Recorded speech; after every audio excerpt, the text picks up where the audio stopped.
안녕하세요. 함께 기도하시겠습니다. 은혜가 풍성한 거룩하신 아버지 하나님, 예수 그리스도 안에서 우리의 모든 죄를 용서해 주시고 하나님의 자녀 삼아 주신 것 진심으로 감사를 드립니다. 모이기를 힘쓰라는 주의 말씀을 기억하고 이 시간 하나님 앞에 또 그리스도 예수 안에서 함께 모였습니다. 우리를 고아처럼 버려두지 않고 세상 끝날까지 함께 하시겠다는 소중한 약속의 말씀을 의지합니다. 함께 하시는 주 성령께서 친히 하나님의 영광을 나타내 주시고 우리 각 사람을 살펴주시며 교훈해 주시고 혹 잘못된 것 있다면 주의 능력과 은혜로 고쳐주시기를 주님께 간구합니다. 예수께서 여러 병든 자를 고치시고 제자들을 가르치셨던 것처럼 이 시간 우리의 영과 육의 병든 것 주의 은혜로 또 능력으로 고쳐주시고 주의 진리로 우리 모두를 가르쳐 주시기를 주님께 부탁을 드립니다. 이 땅에 사는 모든 날 하루하루가 하나님의 영광을 위하여 드려지는 귀한 시간이 될 수 있도록 주님 붙잡아 주시고 먹든지 마시든지 무엇을 하든지 우리의 일상의 삶을 통해 하나님의 영광을 나타내 주시기를 주님께 기도합니다. 무엇보다 전도의 열정을 갖고 그리스도의 열심으로 이뤄진 영혼을 대할 수 있도록 우리를 일깨워 주시고 붙잡아 주시기를 주님께 기도합니다. 소돔 고모라가 멸망하기 직전에 롯과 그의 가족을 건지신 것처럼 우리에게 속한 자에게 주님 은혜를 베풀어 주시고 강건하시는 손길로 붙잡아 주시기를 주님께 기도합니다. 영원한 것을 위해서 이 땅에서 살아갈 수 있도록 주님 붙잡아 주시고 우리의 삶을 더럽히지 않도록 지켜주시기를 주님께 기도합니다. 특별히 병상에 고통 가운데 있는 분들 주의 능력으로 위로해 주시고 또 더 주님 안에서 살 수 있도록 좋은 건강을 허락해 주시기를 주님께 간구합니다. 치료의 손길로 주님 붙잡아 주시고 강건함을 그리스도 안에서 허락하여 주시옵소서. 주께 의지합니다. 신앙의 핍박 가운데 있는 분들, 환난 가운데 있는 분들 주의 위로를 더하심으로 잘 견뎌내고 마침내 모든 사람에게 전도할 수 있도록 주님 역사해 주시기를 기도합니다. 또 세계 선교지 일선에서 수고하시는 선교사님들의 사역과 가정을 위해서도 기도합니다. 주님 함께해 주시고 그 수고가 헛되지 않도록 역사하여 주시옵소서. 주께 모든 것을 의지합니다. 이 시간도 햇빛으로 만물을 비춰주시듯이 우리 모든 사람을 진리의 빛으로 비춰주시며 변화를 주시고 또 영적으로 성장할 수 있도록 은혜를 베풀어 주시기를 기도합니다. 함께 하시는 주님, 우리의 기도를 들으시는 주님께 모든 것을 의지합니다. 주의 은혜로 주관하여 주시옵소서. 고마우신 우리 구주 예수님 이름으로 기도합니다. 아멘. 네, 성경 이사야서 43장 11절 말씀을 찾겠습니다. 이사야서 43장 11절입니다. 1019페이지 이사야서 43장 11절.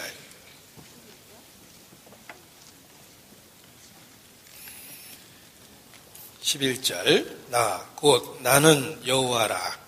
나 외에 구원자가 없느니라. 네, 다 같이 다시 한번 읽어보겠습니다. 나 곧 나는 여호와라. 나 외에 구원자가 없느니라. 오늘 함께 드릴 말씀의 제목을 창구 속속 이렇게 정해봤습니다. 무슨 말인지 전혀 모르실 겁니다. 요즘엔 잘 모르면 네이버를 찾는데 네이버에 물어봐도 역시 답은 없습니다. 왜냐하면 제 스스로 정한 말이기 때문에 그렇습니다. 한자로 표현하면 비로소 창, 구원할 구, 살 속, 그리고 묶을 속 이래서 창구 속속 이렇게 표현해 봤습니다.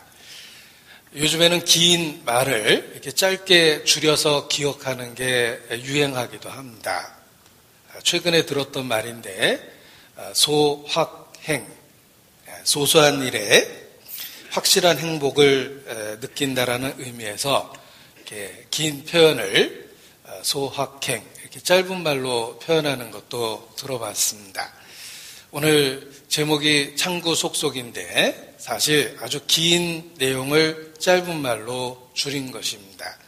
창조주가 구세주가 되셔서 우리의 죄악을 속하여 주셨으니 우리는 반드시 그에게 속하여야 한다라는 긴 문장에서 핵심적인 단어 하나씩만 따서 기억하려고 했던 것입니다.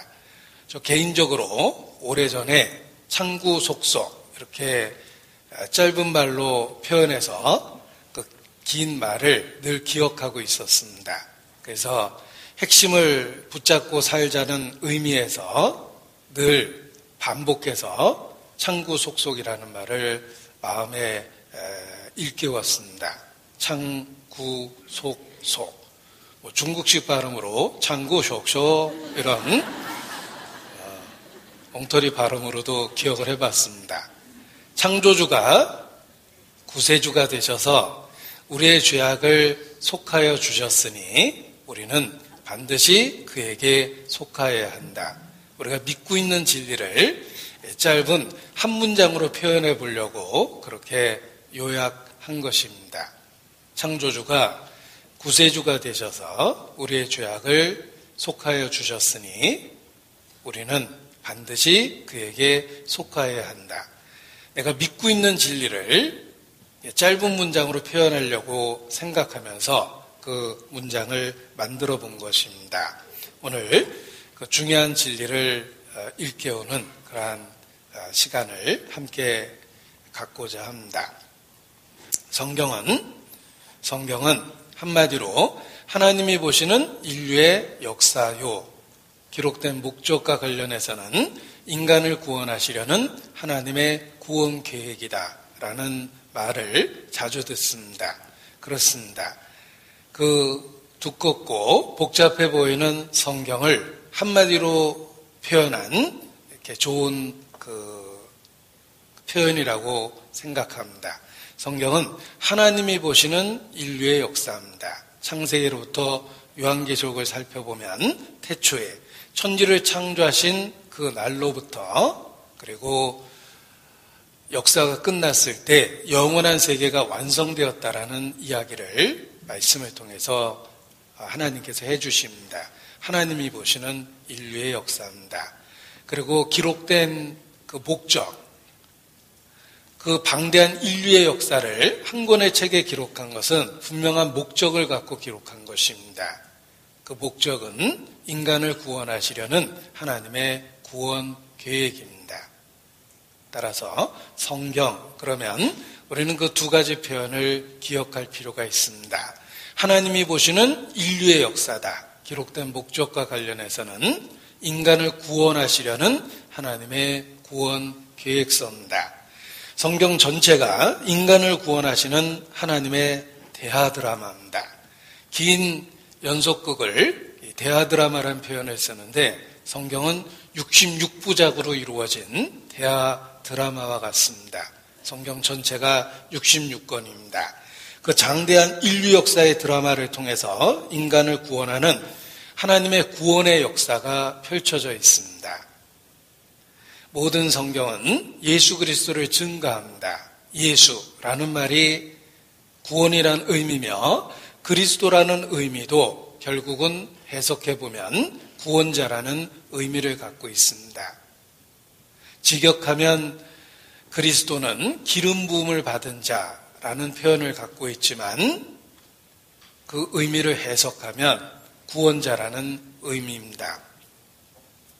성경 전체가 예수 그리스도를 증거합니다.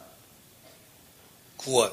예수라는 이름이 구원이며 구원이란 뜻이며 그리스도라는 의미는 구원자라는 뜻이니 더더욱 성경은 인간을 구원하시는 하나님의 구원에 대한 이야기입니다.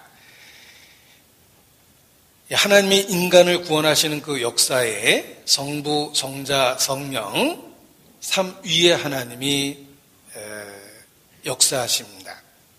그래서 사도신경이라고 알려져 있는 믿음의 핵심적인 내용을 요약한 신경, 크리드, 신경이라는 것이 있습니다.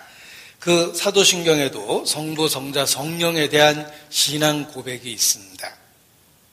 사도신경의 내용을 분석해 보면 믿는다라는 동사가 3번 나옵니다. 그 3번의 동사는 성부와 성자와 성령에 대한 신앙을 고백하는 것과 연결되어 있습니다. 전능하사 천지를 만드신 하나님의 아버지를 내가 믿사오며 첫 번째 믿는다는 말이 나오고 그 외아들 우리 주 예수 그리스도를 믿사오니 두 번째 믿는다는 말이 성자에 대한 믿음의 고백입니다. 그리고 성령을 믿사오며 다시 믿는다라는 동사가 나오는데 성령에 대한 신앙 고백입니다. 사도신경도 믿는다라는 말이 3번 나오고 성부, 성자, 성령 곧 삼위일체 하나님에 대한 신앙 고백입니다. 우리가 믿고 있는 신앙을 어려운 말로 삼위일체라고 표현합니다. 성부와 성자, 성령은 한 분이시다라는 뜻입니다. 어떤 분은 삼위일체라는 말이 성경에 없는데 그것을 왜 믿느냐라고 이렇게 의문을 갖습니다. 그런데 생각해 보면 그 의문은 쉽게 풀립니다. 삼위일체라는 말이 성경에 있느냐 없느냐가 아니라 그와 관련한 내용이 성경에 있다는 것입니다. 예를 들면 동정녀 탄생이라는 말, 그 단어 자체는 성경에 없습니다. 그러나 예수께서 성령으로 잉태하셨다는 말씀은 수도 없이 많습니다. 성령으로 잉태하셨다는 그 많은 말씀을 한 단어로 핵심을 요약한 것이 동정녀 탄생 이렇게 표현하는 것입니다. 마찬가지로 삼위일체라는 말이 직접적으로는 성경에 없지만 삼위일체를 입증할 수 있는 말씀들이 성경에 수없이 많습니다. 그 많은 내용을 쉽게 기억하기 위해서 삼위일체라는 용어를 만든 것입니다. 삼위일체라는 용어가 만들어져서 믿음을 갖게 된 것이 아니라 성경의 많은 내용을 정리하고 분석해 보니까 아버지 하나님 그리고 예수님이 하나님이라는 기록과 증거들 그리고 성령은 하나님의 영이고 곧 그리스도의 영이다. 성령은 하나님의 영이다. 성령도 하나님이시고 성자 예수님도 하나님이시고 그리고 아버지도 하나님이시다. 이런 내용을 요약해서 삼위일체라는 용어를 쓰게 된 것입니다. 따라서 직접적인 용어는 없지만 성경 속에 나타난 말씀, 많은 말씀들이 그러한 내용을 담고 있다는 것입니다. 우리는 한마디로 삼위일체의 하나님을 믿습니다. 성부, 성자, 성령은 한 분이라는 신앙을 갖고 있습니다. 그것이 기독교의 핵심적인 진리입니다. 따라서 사도신경에도 믿는다라는 말이 3번 반복돼서 성부, 성자, 성령에 대한 신앙 고백을 하고 있는 것입니다. 어린 시절 그렇게 달달달달 외웠던 사도신경이 사실 무슨 내용인지 이해하지 못했던 시절이 있었습니다. 그런데 예수 그리스도를 참으로 믿고 난 다음에 읽어보니까 핵심적인 내용이 그 속에 들어있다는 것을 알게 되었습니다. 우리를 구원하시는 그 하나님의 역사에 성부, 성자, 성령의 역사가 있습니다. 그래서 짧게 요약하면 성부는 구원을 계획하셨고 성자는 구원을 이루셨다, 완성시키셨으며 성령은 구원을 증거하고 있다. 따라서 구원에는 삼위 하나님의 함께 하시는 역사가 있다, 이렇게 표현합니다. 굉장히 핵심적인 내용을 사실 들은 겁니다. 구원과 관련하여 성부는 구원을 계획했고 성자는 구원을 완성시켰으며 성령은 구원을 증거하고 있다는 것입니다. 그래서 우리는 하나님이 창세전부터 계획한 그 구원을 받은 것입니다. 우리는 성자, 곧 예수님이 완성하신 그 구원을 믿고 있는 것입니다. 그 사실을 성령께서 우리 개인에게 증거하고 입증해주고 계십니다. 성령이 증거하고 계십니다.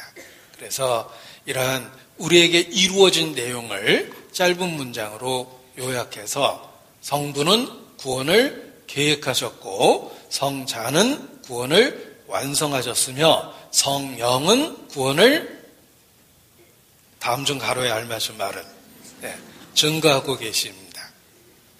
우리는 삼위 하나님께서 이루신 그 구원을 믿는 것입니다. 우리의 믿음의 내용의 핵심 중에 하나입니다. 예수님은 바로 하나님 자신이십니다. 예수님은 육체를 갖고 이 땅에 오신 하나님이십니다. 그래서 창구속소이라는 말처럼 창조주가 구세주가 되신 것입니다. 이러한 진리를 믿는 것을 사람들은 기독교라고 부릅니다. 기독교를 객관적으로 표현하면 예수를 하나님이라고 믿는 종교입니다. 그래서 그리스도, 기독이라는 말이 그리스도고 그리스도교, 곧 기독교라고 표현하는 것입니다. 지금 읽은 이 말씀을 보십시오. 이사야서 43장 11절. 나는 여호와라. 나 외에 구원자가 없느니라. 이 말은 성경의 반복적인 표현입니다. 여호와 외에 구원자는 없습니다. 그런데 왜 우리는 예수님을 구원자로 믿습니까? 바로 예수님은 구약에 나타난 여호와, 그 언약의 하나님이시기 때문에 그렇습니다. 구약의 여호와 하나님이 육체를 갖고 이 땅에 오신 분이 예수님이십니다. 우리는 그 예수님을 믿습니다. 이 말씀과 모순되지 않는다는 것입니다. 하나님 자신이 구원자며 하나님 외에 구원자는 없습니다. 그런데 왜 예수를 믿으라고 이야기합니까? 그것은 예수님 자신이 바로 육체를 갖고 이 땅에 오신 하나님이시기 때문에 그렇습니다. 우리가 믿고 있는 믿음의 내용을 문장으로 짧게 표현하면 예수님은 육체를 갖고 이 땅에 오신 하나님이시다. 창조주가 구세주가 되셨다. 이렇게 짧게 표현합니다. 그런데 그러한 말씀의 내용을 묵상해 보면 참으로 놀랍고 그리고 기이한 하나님의 은혜가 들어있는 것입니다. 이번 달 암송 말씀을 기억하실 것입니다. 시편 107편 15절 말씀, 2월달 암송 말씀입니다. 여호와의 인자하심과 그의 인생에 행하신 기이한 일을 인하여 그를 찬송할지어다. 여호와의 인자하심이 인간에게 아주 기이한 일을 행하셨습니다.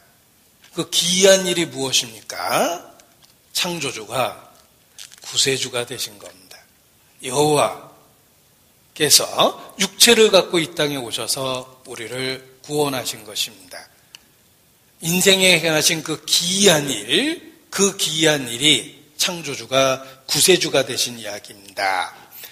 선지자 요나도 물고기 뱃속에 들어가는 큰 시련과 고통을 당했습니다. 폭풍 우이는 바다에 던져져서 산채로 물고기 뱃속에 들어가게 됐습니다. 그리고 그곳에서 3일을 지내게 되었는데 그 3일의 기간 동안에 요나가 깨달은 진리가 있습니다. 요나가 물고기 뱃속에서 고백한 진리가 있습니다. 요나서 찾아보겠습니다. 요나서 2장입니다. 1288페이지입니다. 성경에 요나서 있다는 걸 알지 못하고 천국에 갔다가 선지자 요나를 천국에서 만나서 처음 뵙겠습니다. 그러면 요나가 속으로 아이고 성경도 안 읽어봤구나 라고 그렇게 이야기할 겁니다. 요나를 만나는 그날 아유 말씀 많이 들었습니다. 이렇게 인사를 해야 되겠습니다. 요나서 2장 9절입니다. 요나서 1장 17절 뒤에 보면 요나가 3일 3야를 물고기 배에 있으니라. 예수님이 무덤에 있었던 것에 대한 예시입니다. 요나가 물고기 뱃속에 있었습니다. 9절입니다. 2장 9절 같이 읽죠. 나는 감사하는 목소리로 주께 제사를 드리며 나의 서원을 주께 갚겠나이다. 구원은 여호와께로서 말미암나이다 하니라. 요나가 3일 3야를 물고기 뱃속에 있었습니다. 예수께서 이르시기를 인자가 보일 표적은 요나가 물고기 뱃속에 있었던 그 표적밖에 보일 게 없다라고 그러셨습니다. 예수님이 3일 3야 무덤에 있을 것을 말씀하신 것입니다. 이 요나의 사건이 사실 예수님이 이루시는 구원의 사건에 대한 예표입니다. 요나는 물고기 뱃속에서 그 메시아를 발견했습니다. 그리고 하나님께 감사를 드리며 하나님 앞에 고백하고 있습니다. 구원은 여호와께로서 말미암나이다. 우리도 요나 선지자처럼 구원이 여호와께로서 말미암는다는 진리를 발견한 것입니다. 바로 예수님은 구약의 여호와 하나님께서 육체를 갖고 이 땅에 오신 구세주입니다. 창조주가 우리를 구원하기 위해서 친히 이 땅에 오신 것입니다. 이 구약 성경을 읽어보면 여호와 하나님께서 사람의 모양으로 사람에게 나타나셨던 사건이 있습니다. 몇 번의 사건이 있습니다. 하나님께서 육체를 갖고 이 땅에 오신 사건입니다. 예를 들면 다니엘의 세 친구가 풀무불 가운데 던져졌을 때 세 사람을 풀무불 속에 던졌는데 불 속에서 네 사람이 왔다 갔다 합니다. 한 사람은 하나님의 아들과 같다 그랬는데 바로 예수님이셨습니다. 그들이 풀무불 속에 던져졌을 때 예수님은 그들과 함께했고 그들을 지키셨습니다. 머리털 하나 상치 않게 만드셨고 불탄 냄새도 없었다고 되어 있습니다. 불 속에 들어간 흔적조차 없었습니다. 완전하게 그들을 지켜내신 겁니다. 그때 육체를 갖고 이 땅에 오신 하나님의 모습이 그 속에 있었습니다. 다니엘의 세 친구 풀무불 속에 바로 하나님이 육체를 갖고 나타나신 모습이 있습니다. 그리고 여러 번 사람들에게 사람의 모양으로 자신을 나타내셨습니다. 대표적인 사건이 아브라함에게 나타나신 사건이며 예수님도 친히 내가 아브라함을 봤다. 아브라함도 나를 보았다라고 이렇게 표현하셨습니다. 언제 봤을까? 창세기 18장에서 봤습니다. 창세기 18장입니다. 육체를 갖고 나타난 하나님의 모습이 구약에도 있다는 것입니다. 창세기 18장 1절. 창세기 18장 1절. 여호와께서 마물의 상수리 숲을 근처에서 아브라함에게 나타나시니라. 2절. 눈을 들어 본즉 사람 셋이 맞은편에 섰는지라. 사람 셋이 서 있었는데 둘은 천사요 하나는 여호와 자신이셨습니다. 사람의 모양으로 아브라함에게 나타나신 것입니다. 사람 셋이 서 있었다고 되어 있죠? 19장 1절에 보면 19장 1절. 날이 저물 때에 그 두 천사가 소돔에 이르니 3명 중에 둘은 천사였고 먼저 소돔과 고모라로 가고 여호와는 아브라함과 계속해서 말씀을 나누셨습니다. 18장 33절이죠. 여호와께서 아브라함과 말씀을 마치시고 즉시 가시니, 여호와는 아브라함과 계속해서 대화를 나눴고 3명 중에 곧 2명의 천사는 먼저 소돔 고모라로 갔다라고 그렇게 기록되어 있는 것입니다. 18장 22절 그 사람들이 거기서 떠나 소돔으로 향하여 가고 아브라함은 여호와 앞에 그대로 섰더니, 그래서 3명이 나타났고 2명이 먼저 소돔 고모라로 갑니다. 그 2명은 천사라고 표현되어 있고, 그리고 나머지 1명은 여호와 자신이라고 표현되어 있습니다. 하나님께서 육체의 모양으로 구약 성경에 가끔 사람에게 나타내신 것입니다. 그런데 신약에 이르러서는 사람의 모양으로 나타나신 정도가 아니라 사람으로 태어나셨습니다. 구약에는 사람의 모양으로 현현 나타나셨고 신약에는 사람으로 태어나셨습니다. 엄청난 차이가 있습니다. 생각해 보십시오. 제가 만약에 능력이 있어서 독수리로도 변하고 사자로 변하고 이렇게 변한다면 굉장한 능력일 겁니다. 제가 개로 변하고 굉장한 능력이죠. 그런데 개로 변한다는 거하고 개로 태어나는 거하고는 엄청난 차이가 있습니다. 제가 개로 변하면 능력 있다고 이야기할 겁니다. 독수리로도 변하고 사자로도 변하고 손오공 이야기를 듣는 것처럼 느끼시겠지만 개로도 변하고 굉장한 능력입니다.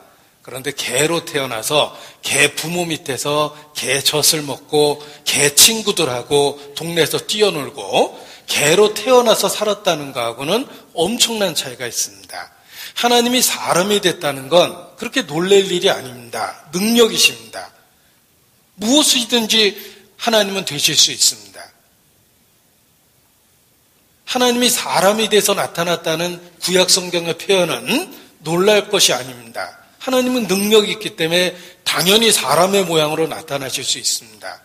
사람하고 대화해야 되는데 사자의 모양으로 나타나겠습니까? 코끼리로 나타나겠습니까? 사람과 대화하려니까 사람의 모양으로 나타나는 겁니다.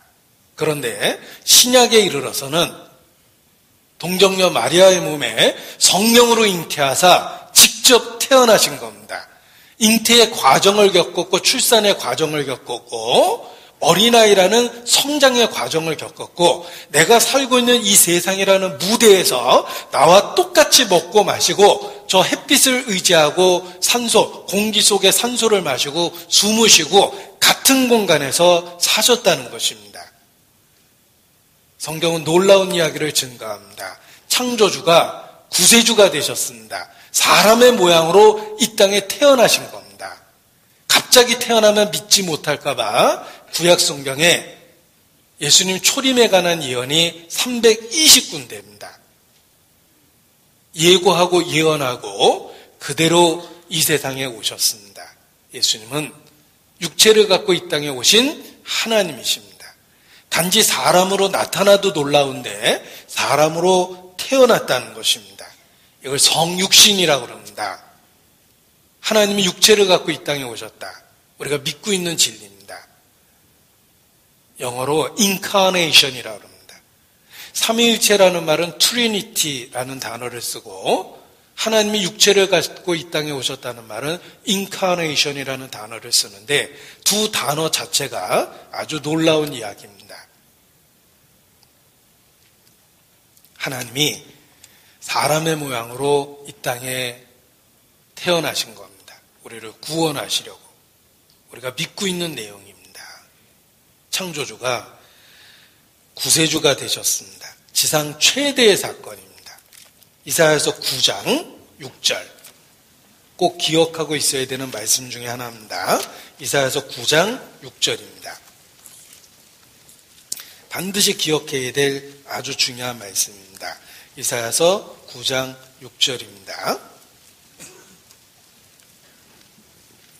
예수님 320군데의 초림에 관한 예언 중에 한 개이며 그 어떤 예언보다도 직접적이고 확실하게 말씀해 주신 예언입니다.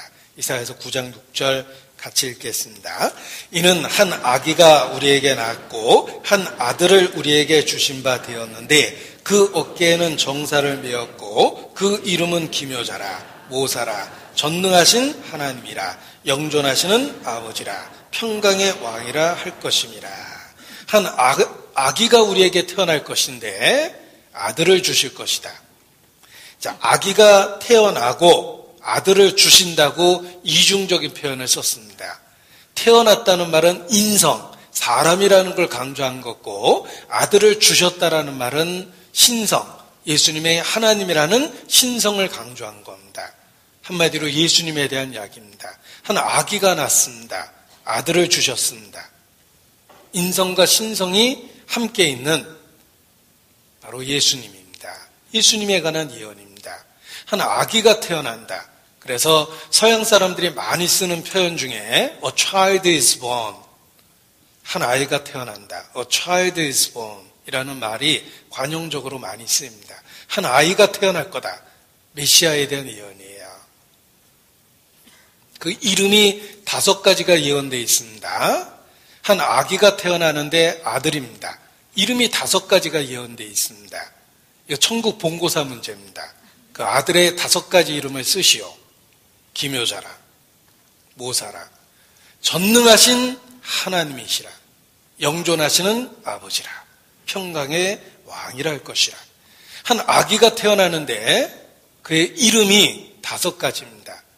그가 누구신지를 이름이라는 방법으로 계시하고 있는 겁니다. 기묘자입니다. 모사입니다. 전능하신 하나님이십니다. 영존하시는 아버지입니다. 평강의 왕이십니다. 예수님에 관한 놀라운 예언입니다. 이 성경에 이와 같이 예수님에 대해서 아주 구체적으로 320군데를 예언하셨습니다. 바로 옆에 있으니까 같이 읽겠습니다. 이사야서 7장 14절입니다. 그러므로 주께서 친히 징조로 너희에게 주실 것이라. 보라, 처녀가 잉태하여 아들을 낳을 것이요 그 이름을 임마누엘이라 하리라. 예수님에 대한 예언입니다. 처녀가 아기를 낳는데 임마누엘입니다. 하나님이 우리와 함께 계시는 분입니다. 바로 예수님에 대한 이야기입니다. 자, 구약에는 여호와 하나님이라는 말을 유대인은 하나님의 이름을 부를 수가 없었기 때문에 어른 함자를 함부로 부를 수가 없죠. 하물며 하나님의 이름입니다. 여호와 하나님이라는 이름을 함부로 부를 수 없었기 때문에 여호와라는 말을 주라고 바꿔서 불렀습니다. 그 주라는 말이 히브리어로 아도나이예요. 그래서 여호와 하나님이라는 말을 아도나이 엘로힘, 주 하나님으로 이렇게 바꿔서 부른 겁니다. 자, 여호와 제호바 엘로힘, 여호와 하나님을 아도나이 엘로힘이라고 바꿔서 불렀습니다. 주 하나님. 우리는 신약 시대에 이르러서 우리의 구세주를 주 예수라고 부릅니다. 그 아도나이라는 말을 같이 쓴 거예요.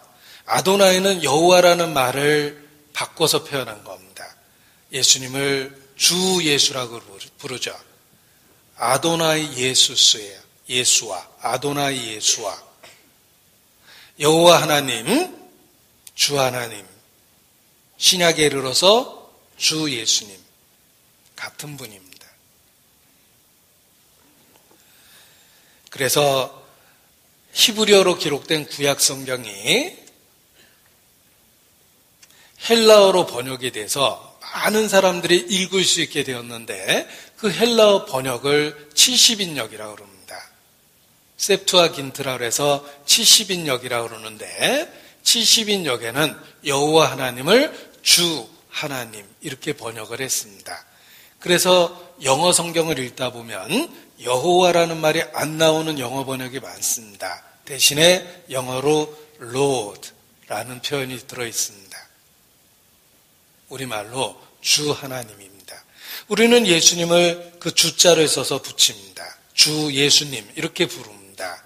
바로 예수님은 아도나이, 구약시대의 아도나이 곧 여호와이기 때문에 그렇습니다. 아도나이 예수와 우리는 주 예수님을 믿습니다. 예수님은 하나님 자신이시기 때문에 그렇습니다. 원래 하나님이란 단어가 구약성경 히브리어의 엘로힘입니다. 놀라운 것은 엘로힘은 복수형입니다. 엘이라는 말이 하나님이며 로힘이라는 말이 복수형 어미입니다. 따라서 엘로힘은 직역하면 신들, 하나님들이라는 복수형 의미를 갖고 있습니다. 그런데 놀랍게도 복수형 주어의 동사는 단수를 씁니다. 바로 삼위일체 하나님이 암시되어 있는 겁니다. 하나님은 자신을 이야기할 때 나라고도 표현하지만 우리라는 표현을 쓰셨습니다. 우리의 형상을 따라 사람을 만들자. 하나님은 한 분이신데 왜 우리라고 이야기합니까? 엘로힘, 하나님들, 복수로 되어 있다고 그랬죠? 바로 삼위 하나님이시기 때문에 그렇습니다. 그래서 예수님은 하나님 자신이시다라는 것입니다. 성령이 그렇습니다. 자, 성령은 다음 중 무엇이 답일까요? 성령은 하나님의 일, 하나님의 영, 이, 주의 영, 3, 그리스도의 영. 어느 것입니까? 셋 다 맞습니다. 성령은 하나님의 영, 주의 영, 예수의 영, 그리스도의 영, 이런 다양한 표현으로 불리웁니다. 왜냐하면 성부, 성자, 성령은 한 분이시기 때문에 그렇습니다. 쉽게 표현하면 예수님은 육체를 갖고 이 땅에 오신 여호와 하나님이십니다. 그래서 창조주가 구세주가 됐다. 이것이 우리가 믿고 있는 믿음의 핵심이라는 것입니다. 요세푸스는 예수님 당시의 역사학자로 알려져 있습니다. 사학자의 관점에서 역사를 기록하는 학자의 입장에서 유대 전쟁사를 기록했습니다. 요세푸스의 유대 전쟁사는 삼국지만큼 두꺼운 책입니다. 꼭 요세푸스의 유대 전쟁사에 대한 책을 보신 적이 있을 겁니다. 삼국지만큼 두꺼운 책입니다. 예수님 당시의 역사학자입니다. 요세푸스가 일찍 로마의 포로가 되고 귀화하는 바람에 자유롭게 저술 활동을 했고 예수님 당시의 역사를 기록할 수 있었습니다. 요세푸스의 유대 전쟁사에도 예수님에 대한 기록이 나옵니다. 이렇게 기록되어 있습니다. 제가 읽어드리겠습니다. 요세푸스, 역사학자 입장에서 예수님을 기록한 겁니다. 이렇게 기록했습니다. 그를 인간이라도 불러도 된다면 한 인간이 나타났다. 그의 본성과 모양은 인간이었다. 하지만 그의 모습은 인간 이상의 것이었다. 그의 사역은 신적인 것이었다. 그는 놀랍고 위대한 기적들을 수행했다. 그러므로 내가 그를 한 인간으로 말하는 것은 불가능하다. 객관적인 입장에서 모양은 사람이었는데 삶의 행적은 신적이었다. 라는 기록을 남긴 겁니다. 그렇습니다. 예수님은 육체를 갖고 이 땅에 오신 하나님이십니다. 예수님의 영향력은 예수님이 하나님이라는 증거 중에 하나입니다. 생각해 보십시오. 예수님은 30세쯤 되던 해까지는 활동을 안 하시다가 30세쯤 되어서 비로소 활동하셨습니다. 딱 3년 반 정도 활동하셨기 때문에 그 3년 반을 예수님의 공생애라고 표현하는 겁니다. 공생애라고는 표현을 쓴 것은 외적으로 활동하신 것은 3년 반을 활동하신 겁니다. 제자라고는 12제자 정도, 그리고 몇 명의 제자들이 있었습니다. 딱 3년 반을 가르쳤는데 인류 역사상 예수님보다 더 큰 영향을 끼친 분은 없습니다. 소크라테스, 플라톤, 아리스토텔레스 3대를 잇는 철학자들, 그들의 활동 기간을 다 합치면 3대를 합치면 100년은 될 겁니다. 100년을 가르친 그들의 가르침보다 3년 반을 가르친 예수님의 영향력이 역사에 더 크게 남아 있습니다. 어떻게 그럴 수 있죠? 3년 반의 활동을 갖고 예수님은 영향력에 있어서도 자신이 하나님이라는 것을 입증한 겁니다. 그리고 신약에 이르러서 누구든지 주의 이름을 부르는 자는 구원을 얻으리라 라고 선언했는데 그 말씀이 구약 성경에 대한 인용입니다. 누구든지 주의 이름을 부르면 구원을 얻으리라. 우리는 수십 번 들었던 이야기입니다. 그런데 그 말씀이 구약의 요엘 선지자의 말을 그대로 인용한 겁니다. 원본을 보겠습니다. 요엘입니다. 요엘 2장입니다. 요엘 2장. 요엘서 먼저 나옵니다. 요엘, 아모스, 오바댜, 요나 이렇게 돼서 요아오요입니다. 요엘서 2장입니다. 1271페이지입니다. 2장 32절. 요엘서 2장 32절.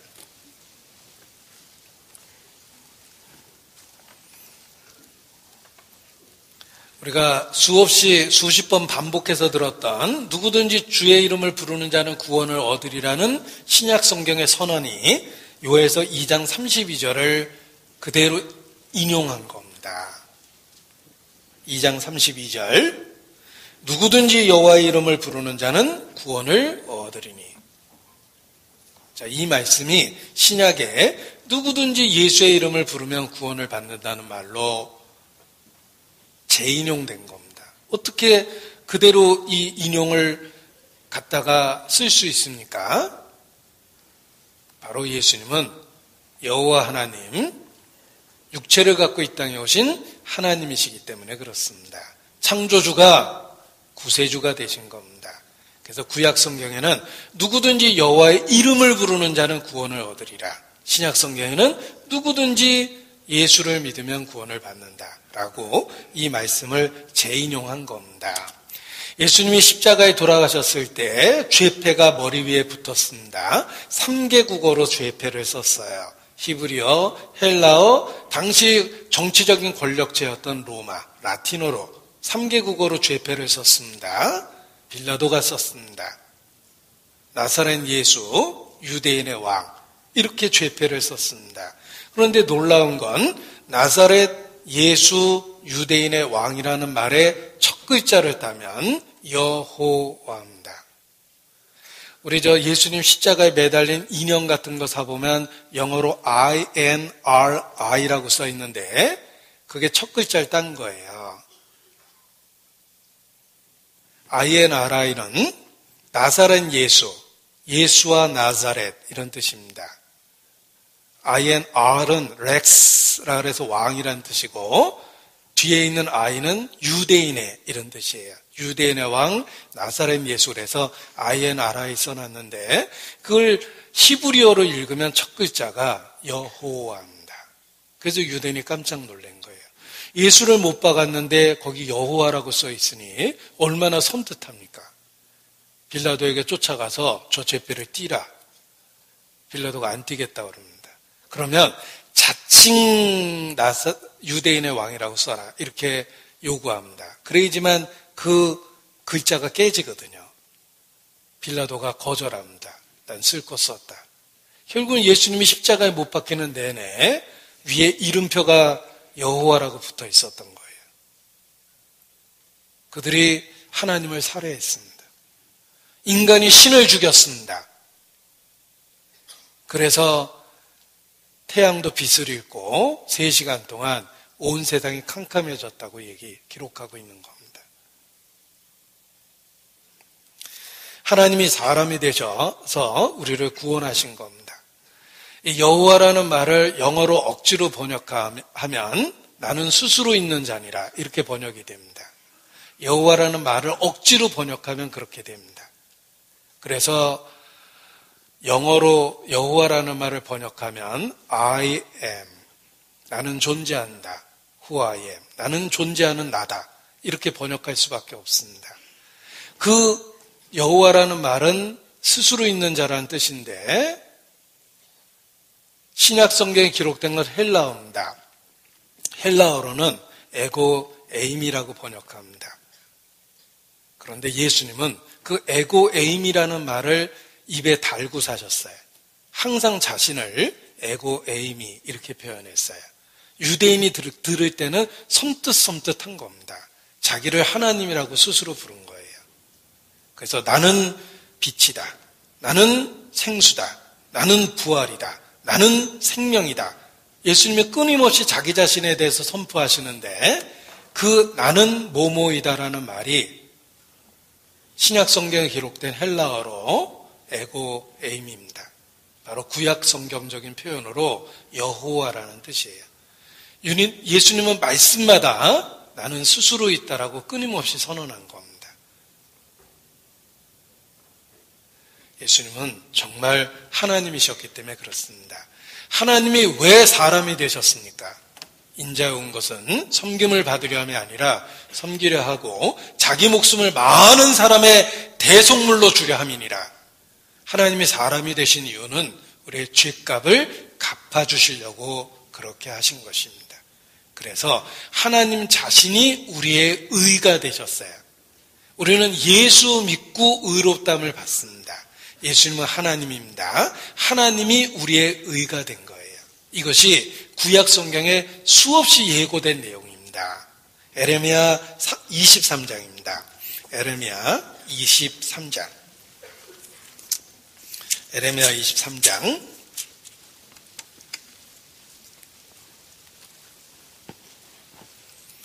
5절입니다. 에레미야 23장 5절.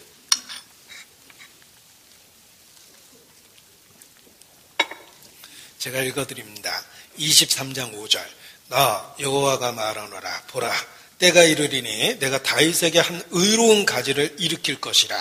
그가 왕이 되어 다윗의 후손으로 오실 것을 다시 한번 말씀해 주신 겁니다. 에레미야서가 기록될 때는 다윗은 죽은 지 500년이 넘었어요. 그런데 다윗 얘기를 다시 하고 있죠. 바로 다윗의 후손으로 오실 메시아 예수님에 대한 이야기입니다. 6절을 같이 읽겠습니다. 그의 날에 유다는 구원을 얻겠고 이스라엘은 평안히 거할 것이며 그 이름은 여호와 우리의 의라 일컬음을 받으리라. 자, 다윗에게 한 의로운 가지를 일으킬 것이다. 그분이 메시아입니다. 그가 여호와 우리의 의라 라고 일컬음을 받게 될 것이다. 다윗의 후손으로 오실 메시아가 그 이름이 여호와 우리의 의라 이렇게 일컬음을 받게 될 겁니다. 바로 예수님이에요. 예수님은 우리의 의가 되셨습니다.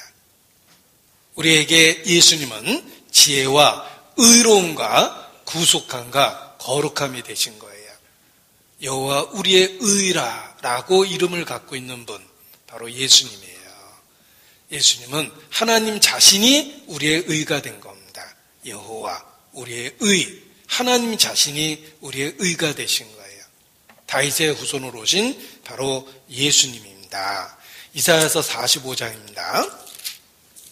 25절, 45장 25절. 이사야서 45장 25절.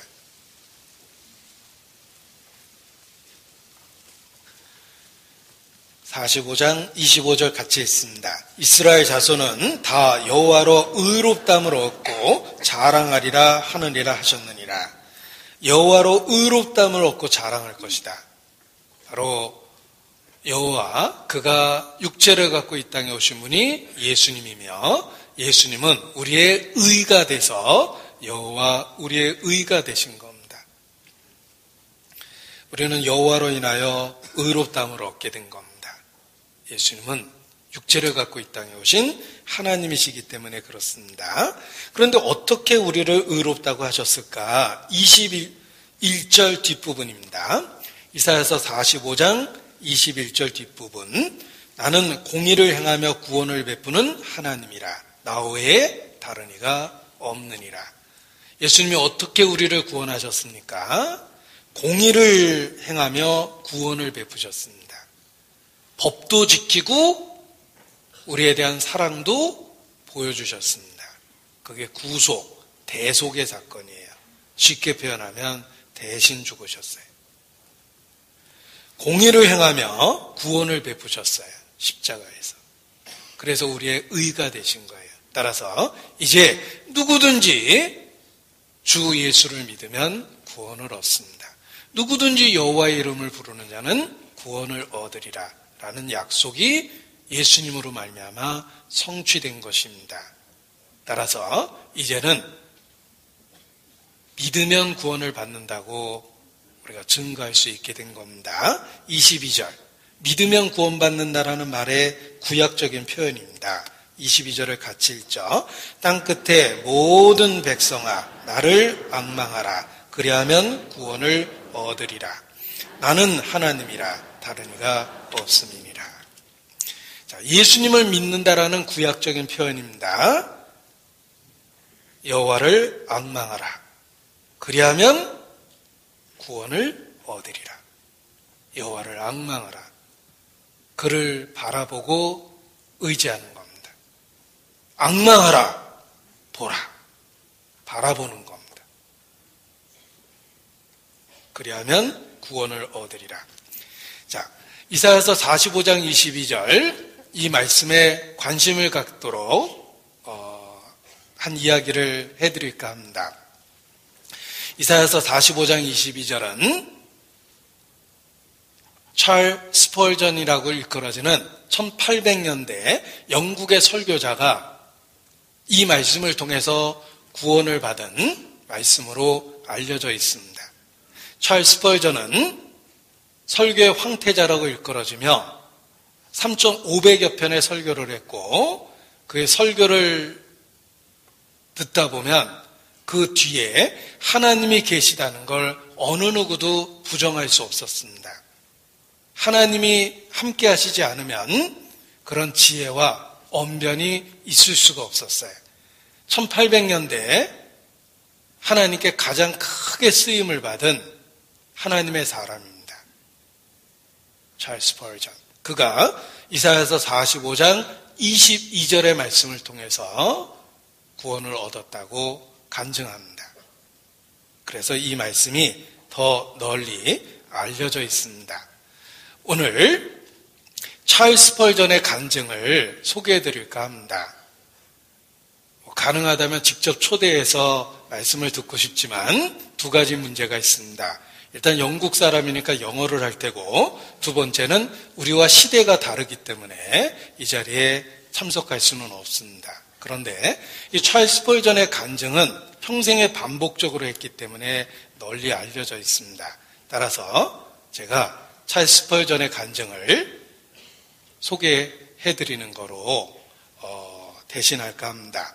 이사야서 45장 22절을 통해서 어떻게 스펄전이 구원에 이르게 됐는지 스펄전의 간증, 널리 알려진 이야기입니다. 그 간증을 소개해드릴까 합니다. 오늘은 구정지난 특집으로 스펄전을 이 자리에 모시고 특별히 그의 간증을 듣도록 하겠습니다. 찰스 스펄전은 1834년 6월 영국 남부의 에섹스 주에서 태어났습니다. 스펄전의 간증을 1인칭으로 표현된 간증을 제가 소개해드리겠습니다. 나는 젊었을 때 약 5년간의 심히 괴로운 시기, 즉 암흑기를 지낸 일이 있었다. 어떤 사람이 하나님의 율법이 얼마나 두려운 것인지 절실히 느끼고 있다면 나는 그를 충분히 이해할 수 있다. 나도 그와 같은 느낌을 가진 적이 있기 때문이다. 당시 나의 삶을 옆에서 지켜본 사람이 있다면 나에게서 인간적으로나 도덕적으로 어떠한 죄를 발견하지 못했을 것이다. 불성실하고 부정직한 그런 말들을 하는 다른 소년들과 나는 달랐기 때문이다. 그러나 나는 스스로 자신을 살펴볼 때 내가 하나님을 거스리는 태형무도한 죄인이었다. 결국 나는 나 자신을 율법 가운데로 인도해주는 모세를 만났다. 하나님의 선한 법, 그 십계명에 부딪히는 일이 자주 있었다. 십계명을 대하고 그것을 그에게 비추어 봤을 때 지극히 거룩하신 여호와 보시기에 나는 확실히 죄인임을 알게 되었다. 그때 나의 마음은 빛을 잃은 태양과 같았고 내가 지은 죄는 혼돈과 공허와 흑암만이 존재하는 절망의 구렁텅이로 빠뜨리고 말았다. 나는 간절한 마음으로 기도하고 성경을 찾아봤지만 이렇다 할 해답을 얻지 못했다. 시간이 흐르면 흐를수록 나의 마음은 더욱 답답해졌다. 나에게는 하나님의 자녀라는 확신이 없었다. 여러 가지 이론을 꾸며가며 내가 하나님의 자녀라는 확신을 가지려고 노력은 했지만 헛수고였으며 하나님의 자녀로서의 특권은 나의 것이 될 수 없었다. 나는 확실히 복음을 깨닫지 못했다. 나는 너무도 답답해서 콜체스터의 모든 교회를 찾아가 뭔가 해답을 얻기를 원했으나 어떤 설교자도 나를 도와주지 못했다. 그 설교자들의 설교는 어떻게 하면 구원을 얻을 수 있을까 하고 고민하던 나에게 결코 도움이 되질 않았다. 인간 행위의 열심만을 강조하는 내용들 뿐이었다. 설교가 끝나면 좋은 말씀 잘 들었다는 생각뿐이었지 다른 아무런 유익이 되지 못했다. 나는 당시 주 예수를 믿으라. 그리하면 너와 내 집에 구원을 얻으리라는 말씀을 수도 없이 들었지만 여전히 예수를 믿는다는 것이 무엇인지 몰랐다. 그러던 1850년 1월 6일 눈보라가 많이 쳤기 때문에 늘 다니던 교회당에 갈 수 없었다. 그래서 가까이 있는 교회당을 가게 되었다. 요즘은 그때를 가끔 생각하는데 만일 그날 아침 그렇게 대단한 눈보라가 치지 않았다면 난 지금까지도 암흑송에서 헤매고 있을지도 모른다. 그날 아침 눈이 너무 많이 와서 길이 막혀버렸다. 그는 어쩔 수 없이 집에서 그리 멀지 않은 보잘것없는 조그만한 예배당에 들어갔다. 예배당에는 20여 명도 못 되는 사람들이 앉아 있었고 목사도 나오지 않았다. 한 초라한 사람, 아마 양복점 직공이었거나 구두 수송공처럼 보이는 초라한 사람이 할 수 없이 강단에 올랐다. 그 사람의 설교는 처음부터 끝까지 성경 본문을 외워대는 것이었다. 그럴 수밖에 없던 것이 준비된 원고가 전혀 없었기 때문이다. 그가 외웠던 성경 말씀은 이사야서 45장 22절이었다. 땅끝의 모든 백성아 나를 앙망하라. 그리하면 구원을 얻으리라. 그 사람은 본문조차도 제대로 읽지 못했다. 친애하는 여러분, 이 말씀은 매우 간단합니다. 여기에 앙망하라고 하였습니다. 앙망한다는 것은 바라본다는 것이며 결코 어렵거나 힘이 드는 것이 아닙니다. 우리가 어떤 것을 보기 위해서 한쪽 다리를 들거나 손가락을 움직일 필요도 없습니다. 그저 바라보기만 하면 됩니다. 우리가 보는 방법을 배우기 위해 대학 같은 곳에 다니고 고등교육을 받을 필요도 없습니다. 어린아이도 볼 수 있습니다. 그런데 여러분은 자기 자신만을 봅니다. 자기 자신을 봐야 아무런 소용이 없습니다. 자기 문제도 해결되지 못합니다. 예수를 보십시오. 지금 당장 그를 바라보십시오. 힘을 주어 말씀을 전하던 그 사람은 한순간 다시 천천히 입을 열었다. 나를 바라보라. 나는 십자가에 매달렸다. 나를 바라보라. 나는 핏방울을 떨어뜨리고 있다. 보라. 나는 죽어 장사되었다. 나를 바라보라. 나는 다시 살아났다. 나는 승천했다. 나는 하나님의 우편에 앉아있다. 나를 바라보라. 나를 바라보라. 그리스도는 이렇게 말씀하고 계십니다. 여기까지 말하고 난 그 사람은 당당 바로 밑에 앉아있던 나를 바라봤다. 그리고 나를 향하여 말하기를 청년이여 왜 그렇게 가련한 모습을 하고 있어? 지금 이 시간에 말씀에 순종하면 당신은 구원받을 수 있어. 청년이여 예수를 바라보시오. 지금 바라보시오. 나는 깜짝 놀라 그 자리에서 반쯤 일어났다. 그 순간 정말 예수를 봤다. 그 순간 나의 마음에 구름이 걷히고 내 영혼에 구원의 빛이 들어왔다. 나는 예수를 바라본 것이다. 나는 그 자리에서 벌떡 일어나 감격에 넘쳐 그 귀하신 보혈과 단순하고도 명확한 복음을 찬송하고 싶었다. 그토록 오랫동안 지고 있던 죄의 무거운 짐이 나의 어깨 위에서 한 번에 굴러 떨어졌다. 존 버년의 철로역정에 나오는 순례자와 같이 환희에 도취되었다. 이제 나는 하나님의 자녀가 됐다. 나는 마음껏 환호성을 지르고 싶었다. 주님 십자가에서 그 모든 것이 해결됐군요. 나의 그 무거웠던 그 모든 죄가. 이게 이제 스펄전의 간증입니다. 자신을 바라보던 그 눈길을 십자가에 못 박힌 그리스도를 바라보았을 때 한순간에 죄에 대한 문제가 해결되었던 것입니다. 땅끝의 모든 백성아 나를 앙망하라. 그리하면 구원을 얻으리라. 이 말씀이 신약 성경에 구체적으로 누구든지 주의 이름을 부르는 자는 구원을 얻으리라. 주 예수를 믿으라 라는 말로 선포되고 있는 것입니다.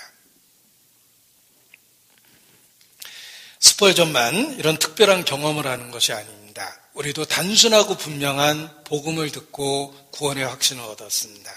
그 단순하고 분명한 복음이 무엇입니까?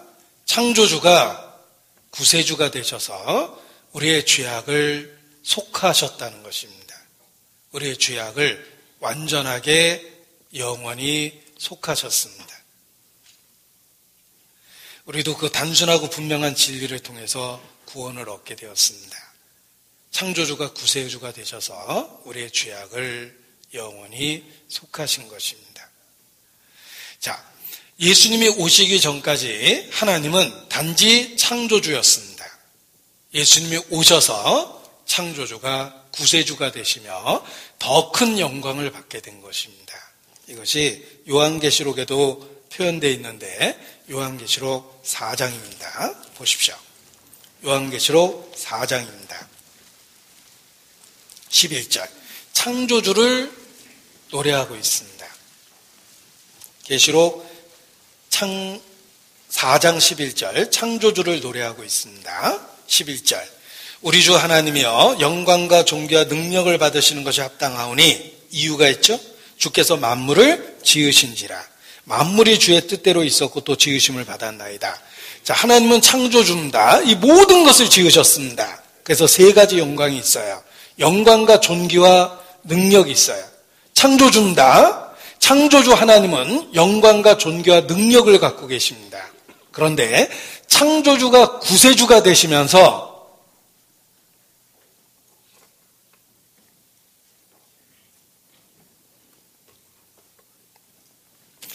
창조주가 구세주가 되시면서 더 큰 영광을 받게 된 거예요. 이제 찬송을 받으시게 되었습니다. 여호와 인자신가 그의 인생에게 행하신 기이한 일이 생겼습니다. 그 기이한 일을 인하여 그를 찬송할지어다. 인간을 구원하셨어요. 구속하셨어요. 창조주가 구세주가 되셨습니다. 따라서 이제는 단순한 창조주의 영광이 아니라 구세주의 영광을 함께 갖게 된 거예요. 그것이 계시록 5장입니다. 계시록 4장에는 창조주의 영광을 노래하고 있고 계시록 5장에는 창조주가 구세주가 되신 영광을 노래하고 있습니다. 그래서 5장 12절 보세요. 아까는 영광과 존귀와 능력이라는 세 가지밖에 없었습니다. 이제 구세주가 되셨을 때는 7가지 수식어가 붙어요. 12절, 5장 12절. 큰 음성으로 가로되 죽임을 당하신 어린 양이 능력과 부와 지혜와 힘과 존귀와 영광과 찬송을 받으시기에 합당하도다. 아까 창조주일 때는 3가지 수식어가 붙어 있었죠. 영광과 존귀와 능력. 그런데 이제 죽임을 당하신 어린 양에게 7개의 수식어가 붙어 있습니다. 능력과 부와 지혜와 힘과 존귀와 영광과 찬송입니다. 창조주로서 받았던 영광보다 구세주로 받는 영광이 훨씬 더 커진 겁니다. 수식어가 3개였다가 7개로 바뀌었어요. 그리고 13절 중앙 부분에 보좌에 앉으시며 어린 양에게 창조주가 구세주가 됐죠? 찬송과 존귀와 영광과 능력을 세대토록 돌릴지어다. 자, 5장 13절하고 4장 11절을 비교해 보십시오. 창조주와 구세주가 무엇이 달라졌습니까?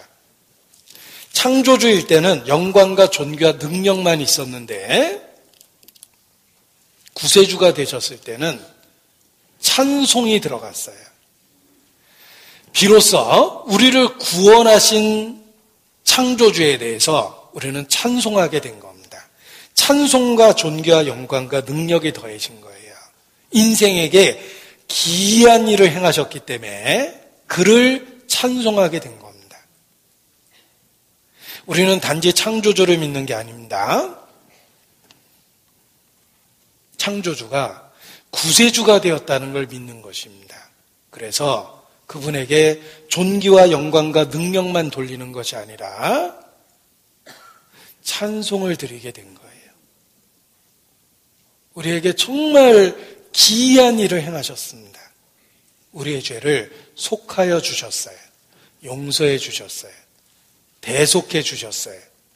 찬송할 이유가 우리에게 생긴 거예요. 내 마음에 한 노래에 있어. 우리 마음에 노래가 생겼어요. 창조주를 찬양하는 게 아니라 창조주가 구세주가 되었기 때문에 내 마음에 한 노래가 생긴 거예요. 그를 찬송할지어다. 그래서 핵심적인 진리가 창조주가 구세주가 되었다. 그리고 우리의 죄를 속하여 주셨다는 것입니다. 창구, 속입니다. 창조주가 구세주가 되어 우리의 죄악을 속하여 주셨습니다. 우리가 해야 될 게 있어요. 반드시 우리는 그에게 속해 있어야 돼요. 이 속해 있다는 말의 속자가 묶을 속자입니다. 우리가 어디 소속돼 있다고 그러죠. 거기에 묶여 있다는 뜻이에요. 우리는 창조주에게 반드시 예수님에게 묶여 있어야 돼요. 소속돼 있어야 돼요. 창조주가 구세주가 되어서 우리의 죄악을 용서해 주셨기 때문에 우리가 저절로 구원을 받는 게 아니에요. 반드시 그분에게 묶여 있어야 돼요. 믿음으로 받아들이고 화합해야 돼요. 그래서 음식이 요리됐다고 끝이 아니죠. 음식이 준비되고 요리됐지만 먹지 않으면 나만 배고픈 거예요. 음식이라면 반드시 먹어야 돼요. 내 살을 먹고 내 피를 마시라. 예수님은 아주 충격적인 표현을 쓰셨어요. 너희는 반드시 내 살을 먹고 내 피를 마셔야 된다. 그렇지 않으면 너희가 나와 상관이 없다고 말씀하셨어요. 여러분, 한 번 들으면 절대 잊을 수가 없어요. 충격적인 요법을 쓰셨습니다. 내 살을 먹고 내 피를 마시라. 얼마나 충격적입니까? 믿음의 중요성을 그렇게 얘기하신 거예요. 음식이라면 먹어야 되는 거예요. 믿어야 되는 거예요. 틀림없이 어떤 제자는 졸았을 겁니다. 지금 이 순간처럼 어떤 사람은 또 졸고 있는데 그 예수님 제자 중에 그 말할 때 존 사람도 있을 거예요. 졸면서 내 살을 먹고 내 피를 마시라는 예수님 말씀을 들었을 땐 오해를 했을 거예요. 오늘 점심은 예수님 백반인가? 이렇게 오해했을 겁니다. 아주 충격적인 요법을 쓰셨죠? 내 살을 먹고 내 피를 마시라. 왜 그렇게 강한 표현을 쓰셨습니까? 믿음의 중요성을 가르쳐 준 거예요. 내가 너희를 위해서 죽었다고 너희가 저절로 구원받는 게 아니다. 너희는 반드시 그것을 개인적으로 받아들이고 적용해야 된다. 내 살을 먹고 내 피를 마시는 자마다 그 속에 생명이 있다. 음식으로 치면 먹어야 된다고 얘기하셨고 예수님은 6월절 어린 양이 되셨습니다. 한 마리 양처럼 죽었죠? 우리가 해야 될 일이 있어요. 그 피를 가져다가 좌우문 설주와 임방에 발라야 돼요. 내 마음에 온통 예수님 피를 발라야 됩니다. 그때 피를 볼 때 재앙이 넘어갑니다. 예수님을 옷에 비유한다면 반드시 예수 그리스도로 옷 입어야 돼요. 구원의 옷을 입고 의의 겉옷을 입어야 돼요. 예수로 옷 입어야 돼요. 믿어야 된다는 뜻입니다. 주 예수를 믿으라. 독생자를 주셨으니 하나님은 우리에게 화해의 손길을 내미신 거예요.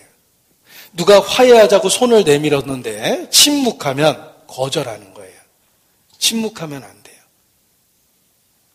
손을 붙잡고 화답해야 돼요. 믿어야 됩니다. 화해의 손길이라면 붙잡아야 되는 거예요. 사면장이라면 받아들여야 되는 거예요. 거절하면 안 돼요. 우리는 반드시 믿어야 됩니다. 저희와 같이 우리도 복음 전함을 받은 자이나 그러나 그 들은 바 말씀이 저희에게 유익되지 못한 것은 저희가 믿음으로 화합지 아니한 연고라. 믿음으로 화합해야 됩니다. 적극적으로 반응해야 돼요. 열렬한 사랑의 고백 앞에 침묵하면 사랑을 고백한 사람이 상처받습니다. 여보 사랑해요. 근데 아무런 화답이 없으면 어렵게 사랑을 고백한 사람이 상처받게 돼 있어요. 짧게라도 대답해야죠. 나도. 반드시 믿음으로 화합해야 되는 거예요. 침묵은 거절이에요. 내가 왜 예수 믿는다고 자꾸 적극적으로 이야기합니까? 반드시 믿음으로 반응해야 되기 때문에 그렇습니다. 예수 믿는다는 걸 부끄러워하면 안 됩니다. 심지어는 그러한 화답을 하기 위해서 때로는 목숨을 걸어야 될 순간도 있을 겁니다. 그래도 화답해야 돼요.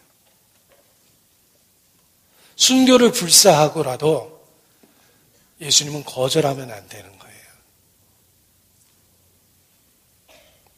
들은 바 그 말씀이 저에게 유익되지 못한 것은 저희가 믿음으로 화합지 아니한 연고라. 침묵하면 안 됩니다. 망설이면 안 됩니다. 거절하면 더더욱 안 됩니다. 그건 사랑의 배반이에요. 히브리서 4장 2절. 제가 외웠던 말씀이지만 직접 찾겠습니다. 히브리서 4장 2절.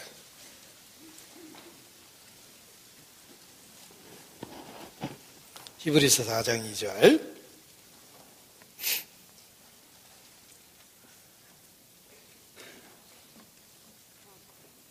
같이 읽죠. 저희와 같이 우리도 복음 전함을 받은 자이나 그러나 그 들은 바 말씀이 저에게 유익되지 못한 것은 듣는 자가 믿음을 화합지 아니함이라. 똑같은 복음을 듣고 누구는 구원을 받고 누구는 구원을 받지 못합니까? 저희가 믿음으로 화합지 아니하였다. 3절 보면 이미 믿는 우리들은 저 안식에 들어가는도다. 믿으면 신분이 바뀝니다. 사망에서 생명으로 옮깁니다. 내가 진실로 너에게 이르노니 내 말을 듣고 또 나 보내신 이를 믿는 자는 영생을 얻었고 확정적으로 말씀하셨죠? 심판에 이르지 아니하나니. 심판 안 받을 수도 있다가 아니에요. 틀림없이 안 받게 된다. 사망에서 생명으로 옮겼느니라. 요한복음 5장 24절 말씀이에요. 이미 믿는 우리들은 저 안식에 들어가도다. 구원의 확신을 갖게 됩니다. 믿음으로 화합하셔야 돼요. 데살로니가 전서 2장 13절입니다. 데살로니가 전서 2장 13절입니다.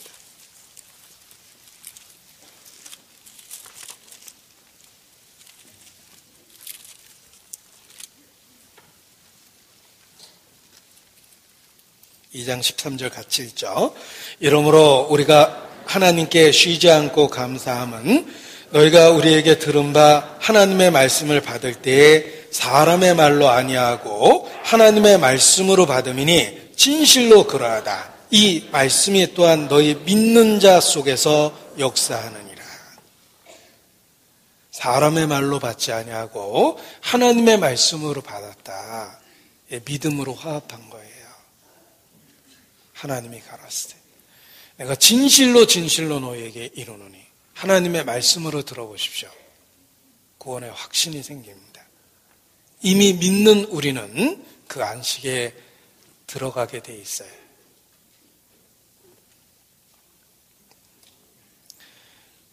너희가 우리에게 들은 바 하나님의 말씀을 받을 때에 사람의 말로 아니하고 하나님의 말씀으로 받음이니 진실로 그러하다. 이 말씀이 또한 너희 믿는 자 속에서 역사하느니라.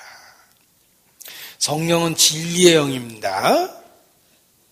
성령은 단독으로 역사하는 게 아니고 진리의 영이에요. 진리와 더불어 역사합니다. 진리가 무엇입니까? 예수님은 진리 그 자체예요. 내가 길이요 진리요 생명이라. 아버지의 말씀은 진리니이다. 하나님의 말씀이 진리이며 예수님은 하나님의 말씀이 증거하는 실체입니다. 따라서 진리는 예수님이에요. 성령은 진리의 성령입니다. 성령이 역사하면 진리, 곧 하나님의 말씀을 가지고 진리의 실체이신 예수 그리스도를 증거합니다. 성령은 말씀으로 예수님을 증거합니다. 그래서 성령의 검, 곧 하나님의 말씀을 가지라. 성령을 무장시켜서 함께 있어야 돼요. 성령은 검이 들려 있어야 돼요. 성령을 무장시키는 방법이 말씀이에요. 내가 말씀을 붙잡으면 성령께서 그 말씀을 통해서 예수님을 증거하고 구원의 확신을 줍니다.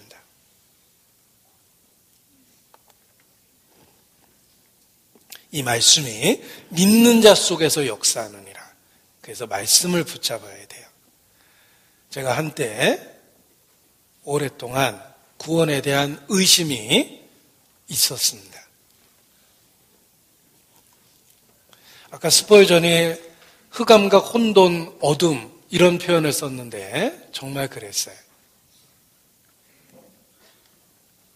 그래서 성경을 계속해서 배우다 보니까 답을 분명하게 알게 됐습니다. 아, 예수 믿어야 되는 거구나. 그런데 내가 확신이 없었어요. 그래서 고민하다가 다른 방법은 없다.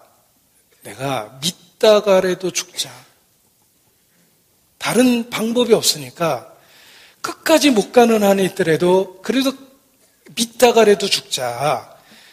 배척하는 것보다는 믿다가라도 죽으면 혹시 내가 이뤄진 자일지라도 정상이라도 참작되겠지. 어차피 다른 방법이 없는데 믿다가라도 죽자라고 생각을 했습니다. 확신이 없었기 때문에. 그래서 했던 방법 중에 하나입니다. 예쁜 노트를 하나 샀어요. 예쁜 노트는 비싼 노트입니다. 싼 거 안 샀어요. 싼 거 사면 정이 안 가서 아주 비싼 노트를 샀어요. 그래야지 애착이 가거든요. 비싼 노트 투자할 가치가 있다고 생각했어요. 왜? 내 영혼의 생사가 달린 노트거든요. 그 노트에다가 성경의 복음, 예수 그리스도에 대한 증거와 약속의 말씀을 한 글자 한 글자 옮겨 적었습니다. 제가 붓글씨 쓰는 세대는 아니에요. 붓글씨 써서 쓰고 싶었지만 볼펜으로 한 글자 한 글자 한 페이지에 한 구절씩 시를 쓰듯이 여백을 두고 노트에 적었어요. 적다 보니까 노트 한 권이 꽉 찼는데 내가 믿다가라도 죽자라는 방법 중에 하나가 그 복음을 외운 거예요. 반복적으로 계속 읽었어요. 읽고 생각하고 묵상하고 외우다가 죽자라고 생각했어요. 그러면 끝까지 구원에 이르지 못했다 하더라도 배척하는 것보다는 더 나을 거야. 어차피 다른 방법은 없다라는 생각이 들었기 때문입니다. 그래서 그 복음을 외웠습니다. 잠이 안 오고 눈이 자리에 눕게 되면 창세기부터 요한계시록까지 그 외웠던 복음의 말씀을 이렇게 되뇌이면서 잠을 청했습니다. 그러면 신약에 이르기 전에 꼭 잤어요. 창세기부터 외우기 시작하면. 복음을 외웠어요. 그 복음을 반복적으로 외워보니까 주야로 묵상한다는 말이 무슨 뜻인지 깨달았어요. 하나님의 말씀을 주야로 묵상한다는 말이 반복해서 생각하는 것입니다. 외우는 것은 주야로 묵상하는 가장 좋은 방법이에요. 한 구절 한 구절이 묵상이 됐어요. 그리고 어느 날 나를 향한 하나님의 마음을 말씀 속에서 확실히 봤습니다. 그리고 드디어 성령이 역사하셨어요. 그 말씀을 통해서 확신을 준 거예요. 오랫동안 구원의 의심을 가졌던 만큼 말씀을 통해서 확신이 생기니까 한마디로 뿌리 깊게 신앙이 자리 잡게 됐습니다. 복음을 단순하게 이해하고 붙잡고 평생을 지내면 뿌리가 안 돋아요. 쉽게 흔들리고 송두리째 뽑힐 때가 있어요. 주야로 묵상하고 그 말씀에 깊이를 더해 보십시오. 뿌리가 돋아요. 시냇가에 심겨진 나무가 돼요. 웬만한 물살에 흔들리지 않게 됩니다. 고민한 만큼 신앙의 확신이 더 강하게 생겼습니다. 고민했던 만큼. 그리고 말씀을 한두 구절 단순하게 피상적으로 알고 구원의 확신을 가진 게 아니라 창세기로부터 요한계시록에 이르기까지 얼마나 많은 말씀들이 예수 그리스도를 증거하는지 그 깊이를 알게 됐어요. 단지 나를 사랑하신다고 느낀 게 아니라 그 사랑의 넓이와 길이와 높이와 깊이의 그 어떠함을 알게 됐어요.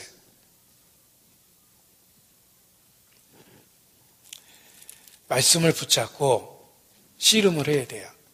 야곱이 천사를 붙들고 축복할 때까지 놓지 않겠다고 붙잡고 늘어졌어요. 야곱의 이름이 이스라엘로 바뀌었어요. 하나님의 말씀을 붙잡고 확신을 주실 때까지 씨름해 보세요. 정말 슬픈 거는 너무 복음을 단순하게 이해하고 시간이 지나도 그 단순성을 못 벗어나서 지식이 얕아요. 삶이 안 변합니다. 이론적으로는 문답을 하면 구원을 받은 것처럼 대답하지만 정말 그 얕은 지식을 갖고 죽음을 건너가실 수 있을 것 같습니까? 그 낯선 누구든지 처음 걸어가야 되는 그 죽음을 어차피 다 건너가야 되는데 그렇게 얕은 단순한 지식을 갖고 죽음을 건너가실 수 있을 것 같아요? 영적으로 게으르면 안 됩니다. 복음에 뿌리가 돋고 말씀에 굳게 서 있어야 돼요. 그래야지 흔들리지 않고 성장하고 때가 오래돼서 마땅히 선생이 됩니다. 가르칠 말이 많고 해줄 말이 많아요. 사도행전 17장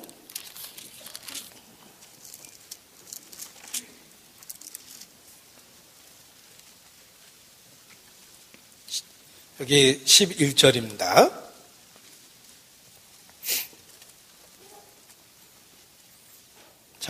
사도행전 17장 11절. 베레아 사람은 이 사람들을 칭찬하셨어요. 우리는 베레아 사람처럼 되어야 됩니다. 베레아 사람은 데살로니가에 있는 사람보다 더 신사적이어서, 저는 전주에 있으니까 전주 사람은 익산에 있는 사람보다 더 신사적이어서 이렇게 읽고 싶습니다. 칭찬하셨죠? 베레아 사람은 데살로니가에 있는 사람보다 더 신사적이었습니다. 합리적이고 이성적인 태도를 갖고 있었어요. 그게 신사적이라는 의미입니다. 간절한 마음으로 말씀을 받고 끝이 난 게 아니에요. 이것이 그런가 하여 날마다 성경을 상고함으로 그 중에 믿는 사람이 많고, 우리는 반드시 베레아 사람처럼 돼야 됩니다. 신사적이 되셔야 돼요. 합리적이고 이성적인 태도를 가져야 됩니다. 그리고 간절한 마음이 있어야 돼요. 영혼보다 더 소중한 게 무엇이 있겠습니까? 산 날만큼 더 살아도 특별한 거 없다는 거 우리 자신이 잘 알아요. 더 많은 수를 원하는 것도 아니고 지금보다 더 건강해져서 혹시 그 더 건강해진 모습으로 죄를 짓고 사느니 그냥 통증 속에서 사는 게 더 나을 겁니다. 우리가 더 바랄 것이 없는 거예요, 사실은. 간절한 마음이 있어야 돼요. 우선순위가 있어야 돼요.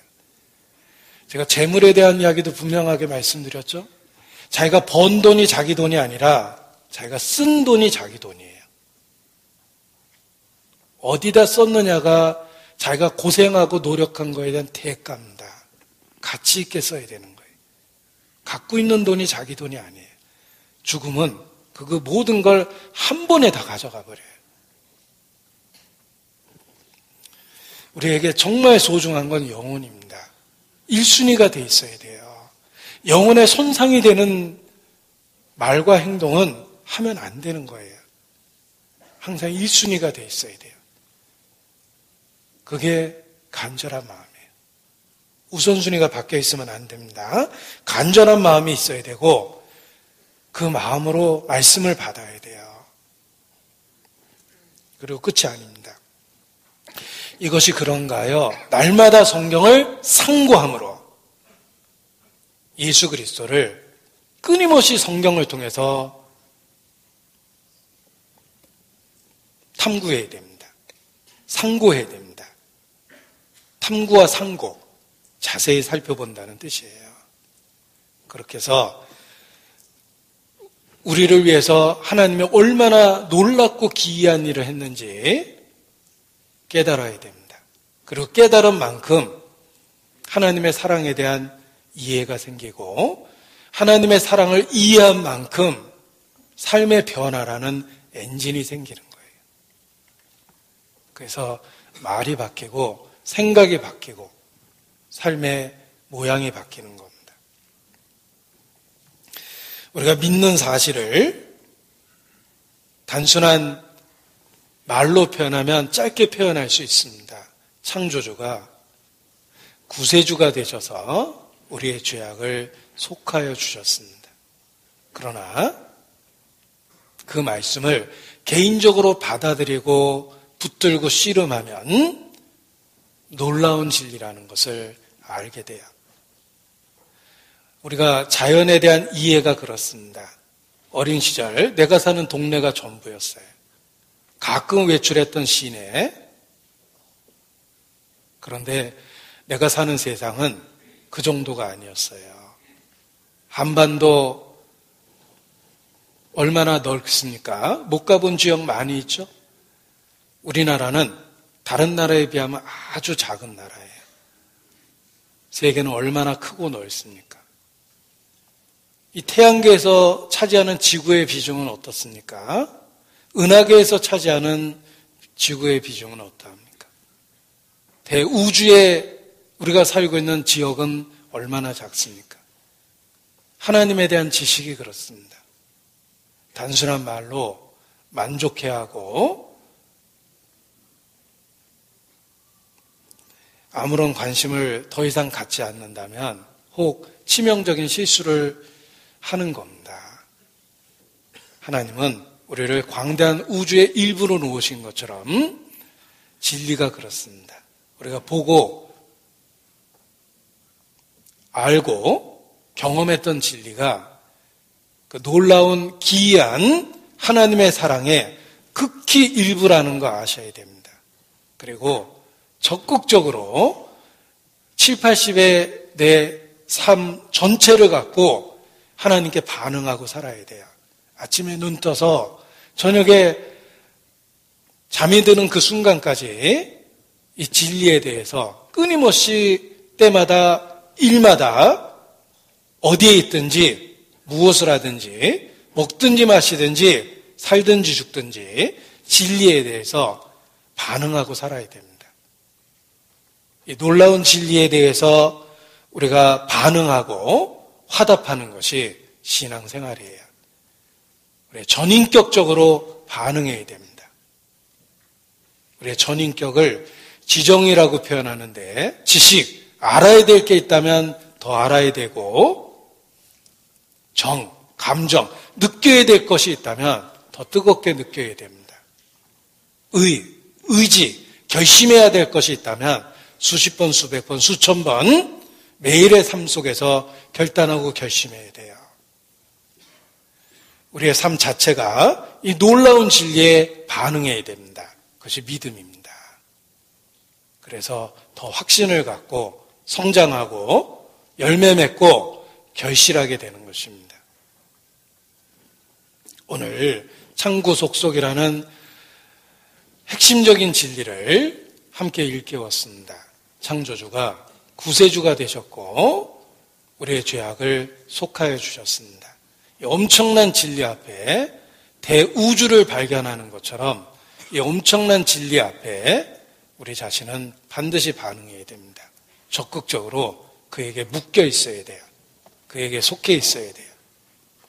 그것이 이 땅에서 우리가 해야 될 합당한 태도입니다. 그것이 믿음이며 믿음의 생활입니다.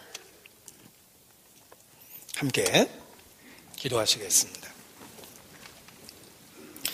아버지 하나님, 우리가 죄인 되었을 때, 우리가 연약할 때 먼저 사랑해 주시고 예수님 안에서 우리를 받아주신 것 진심으로 감사를 드립니다. 이 진리에 합당하게 말하고 생각하고 살아갈 수 있도록 주님 붙잡아 주시고 얼마나 놀라운 진리로 우리를 구원하셨는지 더 성장하며 결실하며 깨달아 알아갈 수 있도록 인도해 주시기를 주님께 부탁을 드립니다. 주님 앞에서는 그날 칭찬만 또 영광만 받으며 설 수 있도록 우리의 모든 삶을 다스려 주시옵소서. 또 3월 11일 주님 안에서 예비된 대전도 집회 그리고 지하 식당 리모델링 교회와 관련한 많은 일들도 주관하시고 주의 역사를 이루어 주시기를 주님께 부탁을 드립니다. 또 이번 주에는 1교구 집회와 1교구가 후원하는 소집회와 또 다음 주에 중고등부 집회 또 초등부 청국잔치도 예비해 주시고 우리를 통해 역사해 주시기를 주님께 부탁을 드립니다. 주께 의지합니다. 고마우신 우리 구주 예수님 이름으로 기도합니다. 아멘.